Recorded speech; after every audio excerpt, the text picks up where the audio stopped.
सबको जय मसीह की, प्रेज लॉर्ड। प्रभु आप सबको आशीष दे। आज हम परमेश्वर के वचन से बुद्धि के बारे में हम सीखने जा रहे हैं। क्या आप बुद्धिमान हैं? क्या आप बुद्धि प्राप्त करना चाहते हैं? तो आज हम परमेश्वर के वचन से सीखेंगे कि किस तरह से एक व्यक्ति बुद्धिमान हो सकता है। मेरे प्रियो, यहाँ पर परमेश्वर के वचन में नीति वचन 1:7 में लिखा है, यहोवा का भय मानना बुद्धि का मूल है। बुद्धि और शिक्षा को मूढ़ ही लोग तुच्छ जानते हैं। ये वचन जो है आपको बुद्धिमान बना देगा यदि आप इस वचन को गहराई से समझते हैं। ये वचन में क्या लिखा है? यहोवा का भय मानना। अब यहाँ पर यहोवा जो परमेश्वर है, जो सृष्टि करता है, जो स्वामी है, जो स्वयं है, वो प्रभु का भय मानना। मेरे प्रियो, प्रभु का वचन कहता है वो बुद्धि का मूल है। बुद्धि का मूल है बोलने से बुद्धि का आरंभ ही वहीं से होता है, बिगिनिंग ऑफ नॉलेज। प्रभु का भय मानने से ही बुद्धि हमको मिलता है। तो बुद्धि के बिना हमारे जीवन में हम कुछ भी नहीं कर सकते। प्रभु के द्वारा ही हम बुद्धि प्राप्त करते हैं। तो पहले हम यहोवा का भय मानते हैं, तभी हमको बुद्धि मिलता है। वचन में लिखा है, बुद्धि और शिक्षा को मूढ़ लोग ही तुच्छ जानते हैं। देखिए, बुद्धि और शिक्षा के बगैर, ज्ञान के बगैर एक इंसान नहीं रहता। यदि वो इंसान वास्तविक में होना चाहता है या बना रहना चाहता है, इंसानियत रखना चाहता है अपने जीवन में, तो उसको बुद्धि और ज्ञान अर्थात शिक्षा का होना बहुत जरूरी है। तो मेरे प्रियो, बुद्धि और शिक्षा किससे मिलता है और क्या शिक्षा और बुद्धि की बातें यहाँ पर हो रही है? संसार में बहुत सारे ज्ञान हैं और वो भी जरूरी है, लेकिन ये जो ज्ञान और बुद्धि की बातें प्रभु का वचन कहता है, इसके बारे में आप गहराई से यदि हम देखें, सोचें, तो ये संसार के बुद्धि और ज्ञान के बारे में नहीं, पर परमेश्वर के बुद्धि और ज्ञान के बारे में प्रभु यहाँ पर बातें कर रहा है। और जो प्रभु के बुद्धि और ज्ञान को प्राप्त करेगा, उसी का जीवन सफल होगा, उसी को आगे जिंदगी जीवन मिलेगा।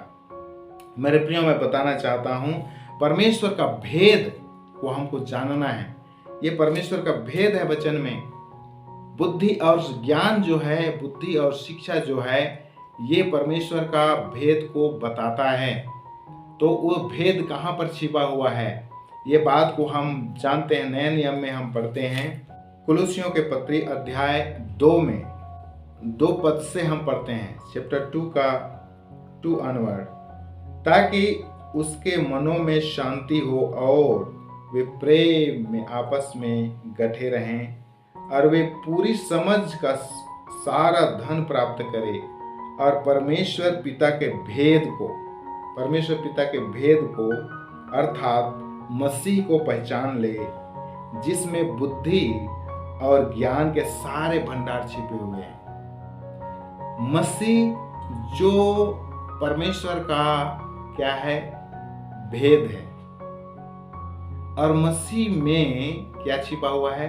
परमेश्वर का ज्ञान और बुद्धि छिपा हुआ है। जो मसीह को जानता है वो परमेश्वर के उस भेद को जानता है, अर्थात परमेश्वर के ज्ञान को पाता है और उसके बुद्धि को पाता है। मेरे प्रियो, आप यदि ज्ञानवान होना चाहते हैं तो आपको एक काम करने की आवश्यकता है। परमेश्वर की इस बुद्धि को और ज्ञान को प्राप्त करने के लिए यीशु मसीह को जानिए, मसीह को जानिए, ताकि परमेश्वर के द्वारा आप बुद्धिमान बनाए जाएं, बुद्धिमान ठहराए जाएं।